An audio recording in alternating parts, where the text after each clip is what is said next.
I would like you to know that you are wonderful. And also, as technically a volcano and earthquake signal south of Hawaii. And look at that, dude. There's your next big mammoth bohambo jambo. And this high pressure, high heat system is forcing a lot of moisture in through Mexico up into Texas. And then it will meet up with the Pacific Northwest moisture to cause the storm we're having now. And I agree with Dadabu, the Florida Wave Master. It is never a good day when you get your wiener stuck. I guess now would be the perfect time to let you guys know that I am working on a video about the coronavirus in China and technically in Washington. But it's edited, so it'll take a while. And it's always weird because then more info comes out and then I gotta add info. But it's got jokes in it. And I'm like, is this appropriate? But dude, we've been on a doom circus since 1999, so take it or leave it. All right, so we got our big storm and all that moisture is being pumped in. We had a rainy day here in Houston. I slept 11 hours. Remember, I didn't sleep much from December 15th to January 15th, so I'm trying to catch up. So you got spring in the bottom and winter in the top, except over here, South Dakota, you're getting spring, I guess. And then you got wave after wave after wave of storms that are coming into Washington. Last night we had a waterspout tornado touchdown. I believe didn't hurt or kill anyone. This thing will continue to slowly move east as it tries to spiral backwards. I guess this is a good time at any is to segue into the models, which the ladies love because they like color and movement. Who doesn't really? Okay. And remember, anything outside of like 5 days is questionable. We just watch it because we like to watch patterns. But here we see our storm and see the low. And notice how it does some weird stuff as it moves out. But you have your next storm, which models have been pushing south with the high pressure system. And then the next storm. And then the next storm. So it looks like we could be in for some soggy. And then the bing, bang, boom.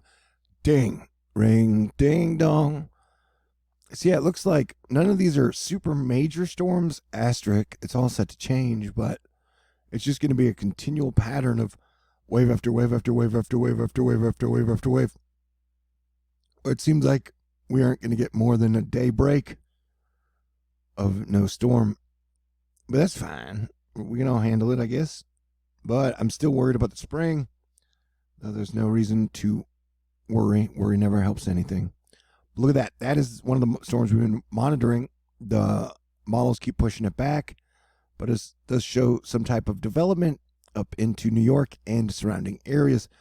Nothing super horrible you can't handle, but eventually, if we have a hot winter for the South, we're going to have some major flooding problems when spring actually gets here. Major, man. Worse than last year's 400 rivers flooding. I do predict it. And back northwest, yeah, I'm watching out for you guys.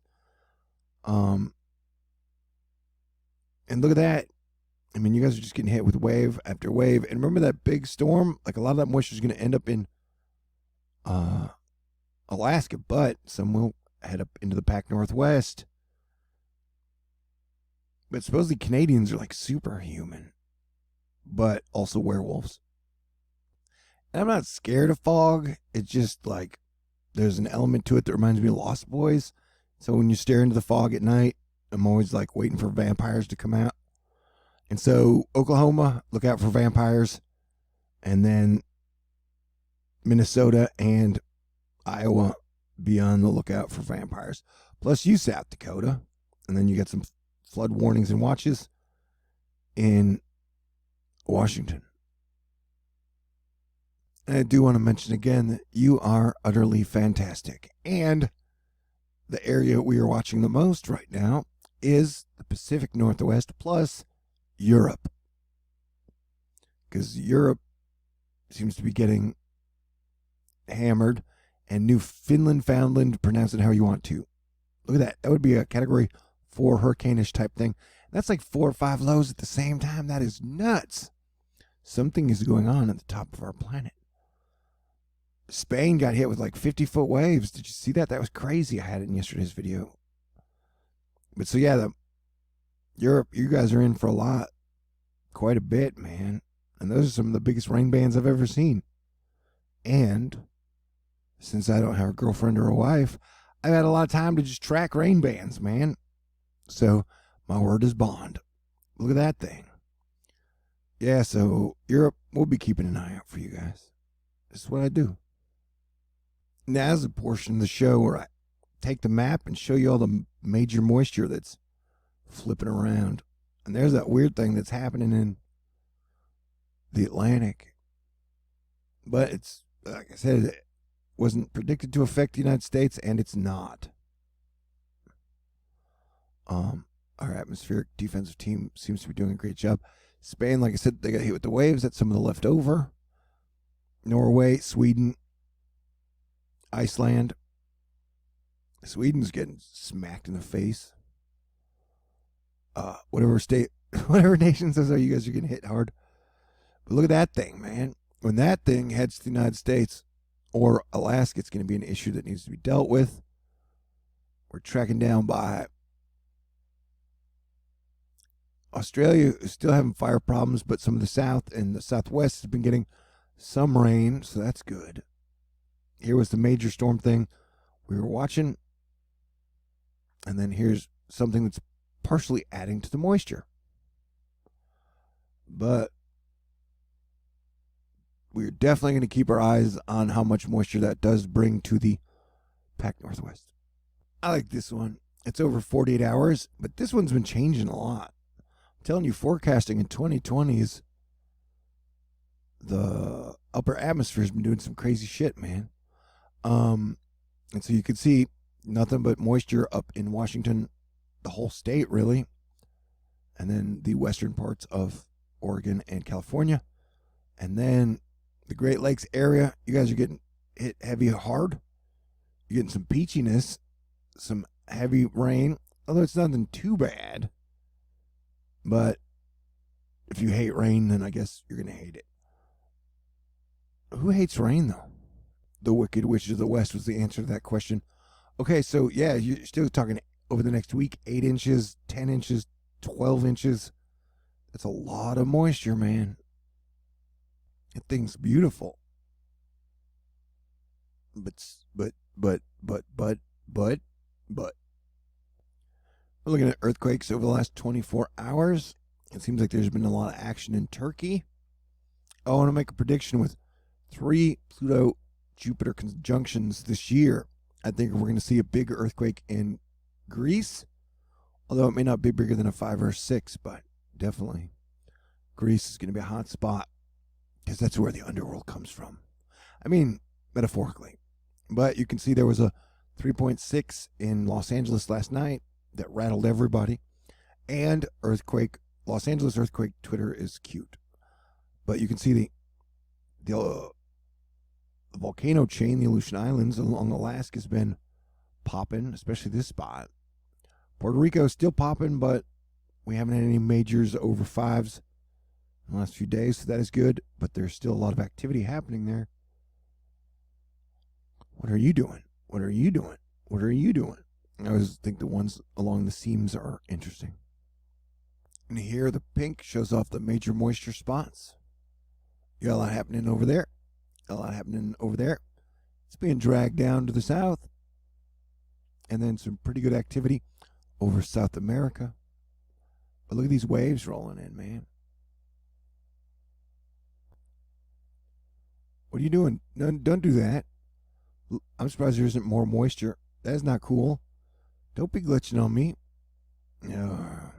Nathan the Nerd saying a strong gravitational wave was just detected in the direction of Orion. Convenient? I think so. With the dimming of Betelgeuse, I wouldn't be surprised if things just popped.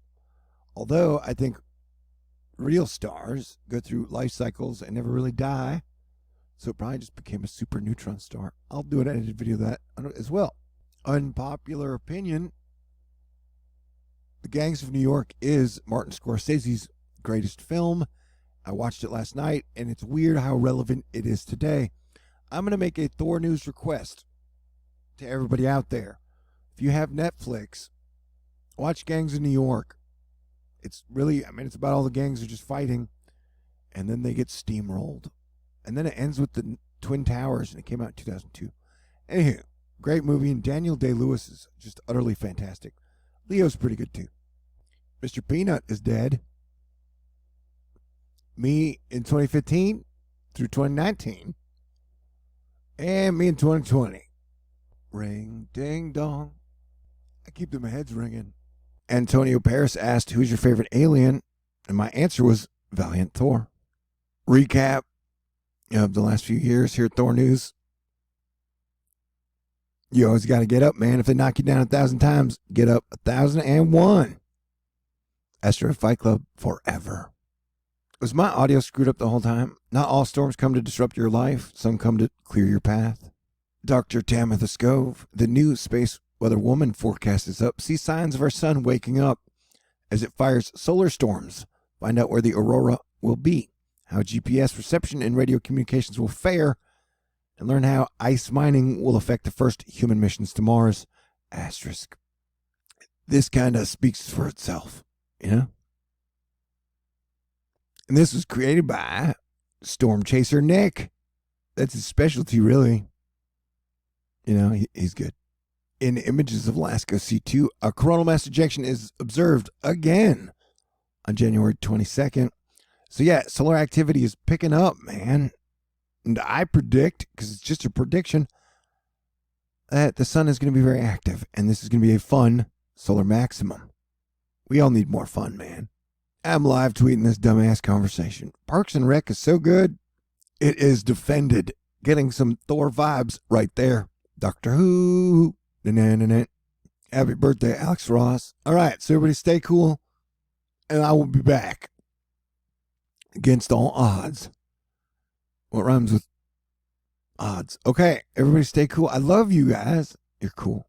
I love you. And you're cool. And I love you. All right. I hope the audio's decent. Man. Ma'am. Valentine's Day is only 23 days away. LOL what?